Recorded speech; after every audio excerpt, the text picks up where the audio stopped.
ఎరా నిన్న రాత్రి అర్జెంట్ 500 కావాలంటే లేవన్నావు. అవును మామా, రియల్ గానే నా దగ్గర పైసలు లేవు. మరి నిన్న రాత్రి దివ్యకి 5,000 ఎలా ఫోన్ పే చేసావు? అమ్మ బాబాయ్, దొరికిపోయినా. ఏ దివ్య మామా? రే, వారం నుంచి నీతో దివ్యాల ఇన్స్టాలో చాట్ చేస్తుంది నేనేరా. అమ్మ బాబాయ్, నువ్వేనా? నువ్వు నైట్ 5,000 వేసింది నా రూమ్మేట్కి రా. అరే ఆపరా, డార్క్ నా కొడక. 5,000 వేసి వీడియో కాల్ చేయమంటావా? రే వేసేస్తా. వేసేస్తావా?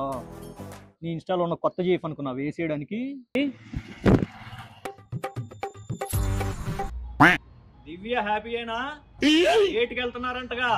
అమ్మ బాబాయ్, 5,000 దొబ్బినా సరే గానీ వీనితో చార్జ్ చేసిన చూసినావా, అది నాకు చాలా బాధగా ఉందిరా. అవును మామ, ఫోన్ పే చేసేటప్పుడు అమ్మాయి అబ్బాయి అని చూసుకోవడం తెలీదా నీకు? కాదురా, అది దాని బ్రదర్ నంబర్ అని చెప్పింది.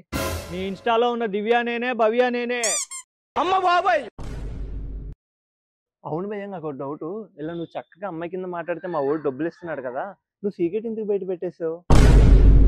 నైట్ నా రూమ్మేట్కి నాకు గొడవ అయింది. నైట్ ఆడేసిన 5,000 ఆడి గర్ల్ ఫ్రెండ్కి వేసాడు. అని అడిగితే ఈడికి చెప్తాను అంటున్నాడు. ఆడు చెప్పేదేంటి? అందుకే నేనే చెప్పేసా. Intelligent fellow.